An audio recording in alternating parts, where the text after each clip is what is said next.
Polda ungkap alasan belum rekonstruksi kasus polisi tembak pelajar di Semarang. Apa kabar Aibda Robik Zainuddin, 38, penembak 3 pelajar di kota Semarang? Kasus tersebut masih menyimpan sejumlah misteri.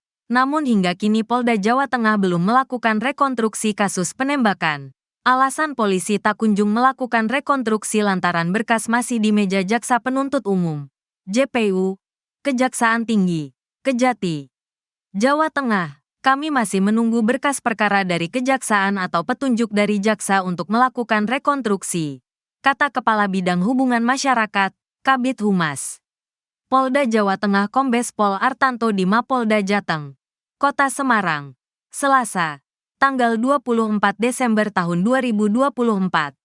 Rekonstruksi ini penting bagi publik karena berpotensi mengungkap penyebab atau motif Robik menembak para korban yang sejauh ini belum gamblang. Artanto menyebut, rekonstruksi dilakukan selepas ada masukan dari Kejaksaan. Robik telah ditetapkan sebagai tersangka dan pemberkasan kasusnya telah masuk dalam tahap 1 atau tahap penyidik telah menyerahkan berkas perkara kepada Kejaksaan untuk ditindaklanjuti. Penyidik masih menunggu koreksi dari JPU, terangnya. Sembari menunggu proses tersebut, Artanto mengungkapkan Robik dalam kondisi sehat. Dia masih dalam tahanan penempatan khusus, Patsus, di ruang tahanan Polda Jateng, terangnya. Diberitakan sebelumnya, Direktorat Reserse Kriminal Umum, Ditreskrimum, Polda Jawa Tengah telah memeriksa lebih dari 23 saksi dalam kasus penembakan Aibda Robik Zainuddin, 38, terhadap 3 pelajar Semarang. Kasus penembakan yang menewaskan Gama atau GRO, 17. Ini ternyata penyidik melakukan pemeriksaan tambahan ke saksi polisi dari anggota Satuan Brigade Mobil, Brimob.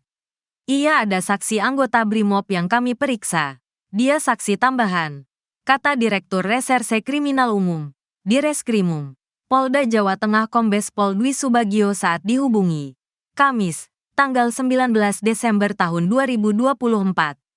Ketika disinggung peran saksi tersebut, Dwi masih enggan menjelaskan. Itu nanti, kami jelaskan. Pekan depan rilis, konferensi pers, katanya. Selain saksi tambahan Brimob, sambung Dwi, ada pula saksi dari personel bidang hukum, Bitkum, dan petugas laboratorium forensik, Lab4. Polda Jawa Tengah, hanya ada saksi tambahan 3 orang tersebut, bebernya.